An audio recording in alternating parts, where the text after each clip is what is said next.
Seharusnya orang beres-beres tenda makan itu minimal setengah jam lah.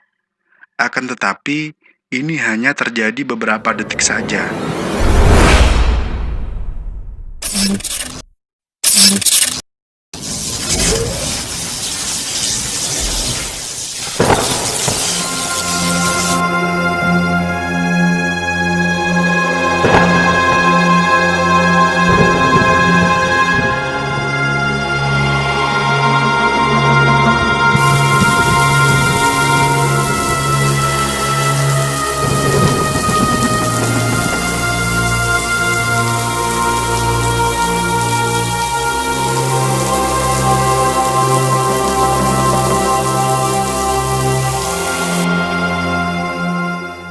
Assalamualaikum warahmatullahi wabarakatuh. Selamat malam semuanya, dan selamat siang juga untuk kalian pendengar cerita horor siang-siang. Apa kabarnya? Semoga selalu sehat dan diberikan rezeki yang lapang.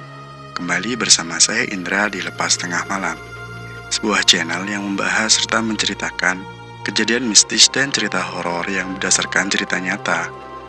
Cerita ini berasal dari Mas Wahyu dari utasnya di Twitter tentang pengalaman seseorang ketika terjebak di pasar setan.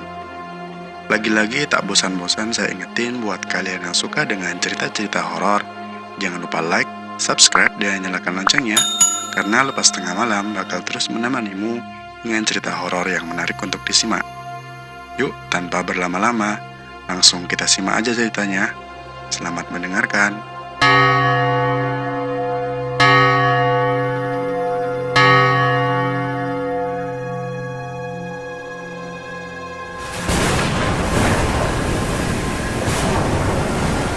Apa yang terlintas di pikiranmu apabila saya menyebut pasar setan?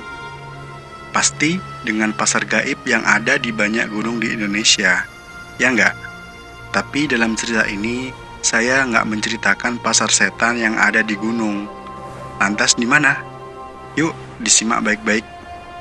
Ambil pelajaran yang bisa diambil dari setiap cerita yang saya bagikan ya. Jangan hanya mengambil dan menerima dari sisi seram dan menakutkannya saja.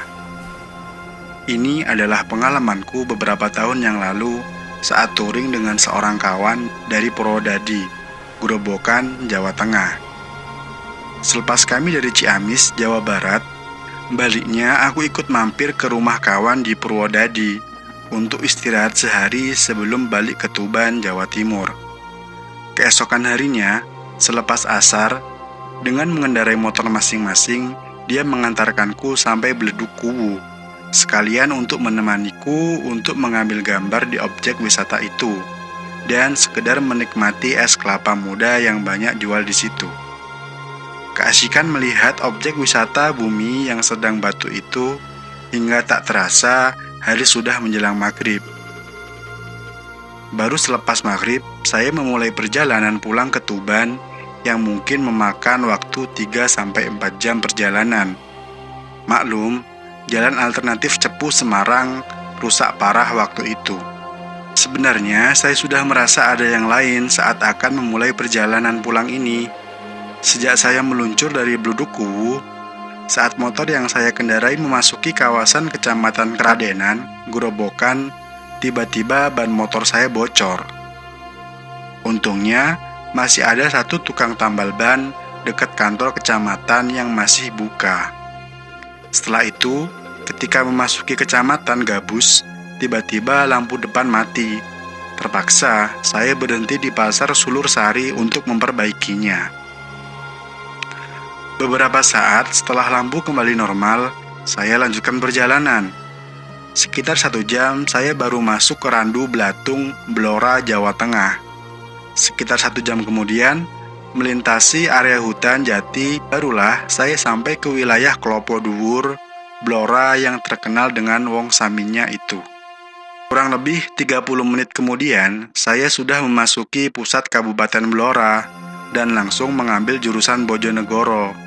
Lepas dari Batalion 410 Blora sekitar 500 meter, tiba-tiba tanpa sebab mesin motor mati.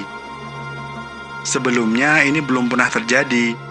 Di samping masih tergolong motor yang masih baru saat itu, Sebelum berangkat touring, saya selalu mempersiapkan motor sesempurna mungkin. Sedikit jengkel, saya tepikan motor ke tepi jalan, dan memang jalanan saat itu masih ramai dari arah Blora menuju Bojonegoro, Jawa Timur. Belum sempat menyandarkan standar, saya dikejutkan oleh suara seorang wanita. Dari mana datangnya saya tidak tahu. "Mas, boleh minta tolong?" tanya wanita itu. Saya menoleh ke arah wanita itu yang menyapaku. "Apa yang bisa saya bantu, Mbah?" jawabku. "Saya boleh menumpang sampai di Bojonegoro. Mau naik ojek, saya nggak ada uang, Nak," kata nenek tua itu bernada melas. "Oh, monggo, Mbah. Kebetulan nanti saya lewat situ. Tapi sabar dulu ya. Motor saya agak rewel. Saya akan cek dulu mesinnya sebentar." Saya sama sekali tidak memperhatikan lagi wanita tua itu. Saya terus berkonsentrasi dengan motorku. Setelah mengecek kondisi mesin, ternyata tidak ada sedikit pun masalah apapun terhadap mesin motorku. Begitu mesin motor saya starter, langsung menyala. Saya segera melanjutkan perjalanan yang sebelumnya mempersilahkan wanita tua itu agar segera naik motor. "Pegangan ya, Mbah," ucapku, sambil aku melajukan motor. Namun kali ini saya hanya melajukan motor dengan kecepatan standar, karena membonceng seorang wanita, tua lagi. Waktu tertunda lagi 1 jam lagi untuk sampai ke rumah. Bau wangi dari wanita tua itu sebenarnya membuat saya risih, sebab bau wanginya tidak seperti wewangian pada umumnya.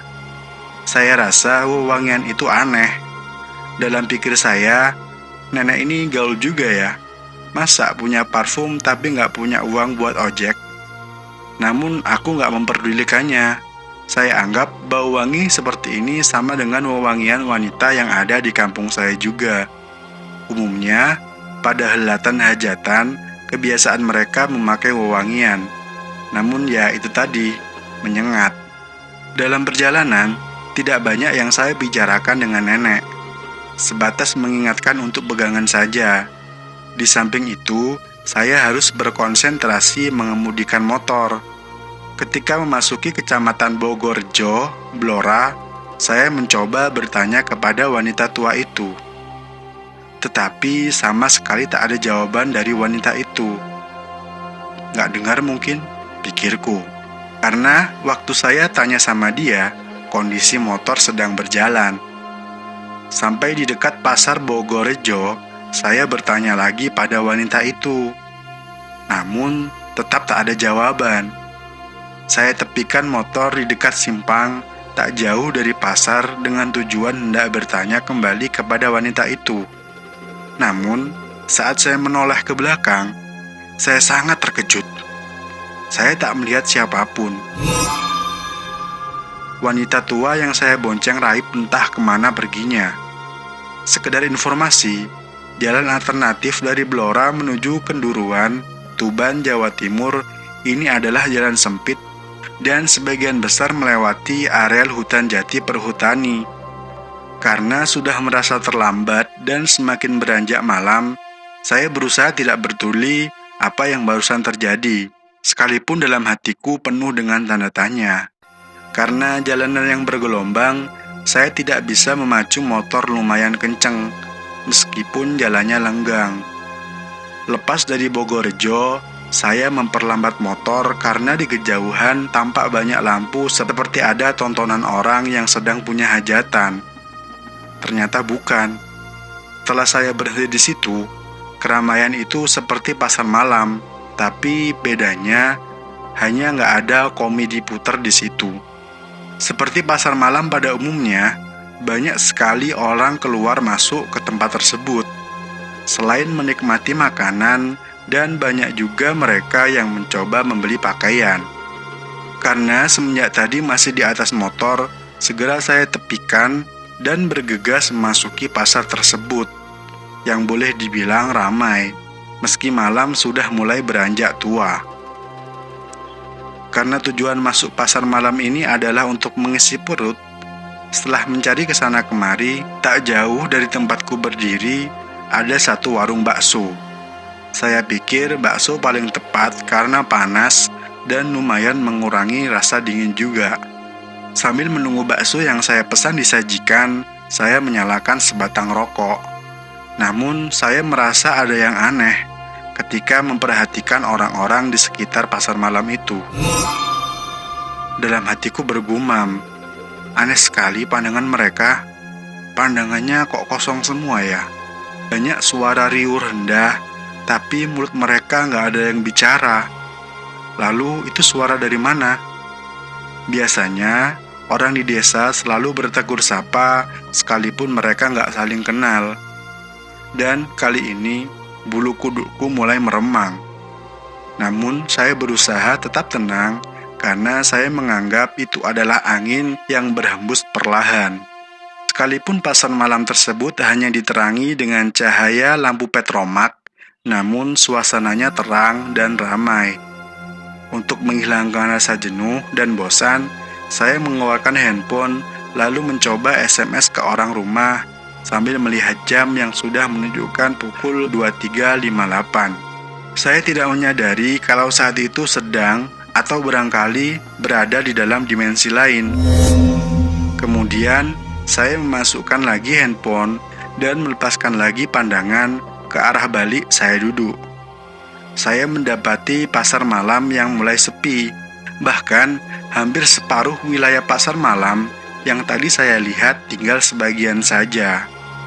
Sama sekali masih belum menyadari apa yang saya alami. Saya menganggap kalau sebagian orang sudah membereskan dagangannya karena sudah larut malam. Saya pun masih tetap santai. Saya melihat ke arah warung tempatku memesan bakso. Penjual bakso itu tampak sibuk karena melayani orang yang lebih dulu dariku. Lalu saya melepaskan pandanganku ke arah samping. Ternyata sudah gelap, tinggal beberapa penjual saja. Kembali saya dibuat heran. Waktunya begitu cepat. Seharusnya orang beres-beres tenda makan itu minimal setengah jam lah. Akan tetapi, ini hanya terjadi beberapa detik saja. Sungguh-sungguh aneh. Lalu saya lihat ke arah warung bakso tempat saya tadi pesan. Ternyata masih juga sibuk dengan pembeli yang lain. Kemudian saya menoleh kembali ke samping kanan. Ternyata sudah gelap. Dan begitu kembali menoleh ke arah penjual bakso yang ada di depanku, ternyata sudah gelap juga. Seketika saya terperanjat kaget. Yang ada hanya sinar bulan saja yang tampak tetap terang. Kemana penjual-penjual tadi? Gumamku. Dengan cahaya bulan, perlahan-lahan saya memperhatikan sekeliling. Yang membuat saya lebih terkejut lagi, tempat yang saya duduki adalah batu nisan. Saya bergegas meninggalkan tempat ini dan langsung menyalakan mesin motor. Sebisa mungkin saya berusaha tenang mengemudikan motor menuju kenduruan. Sambil tentu saja dada terus bergemuruh selepas dari sana. Walaupun sudah tidak ada keanehan-keanehan yang datang.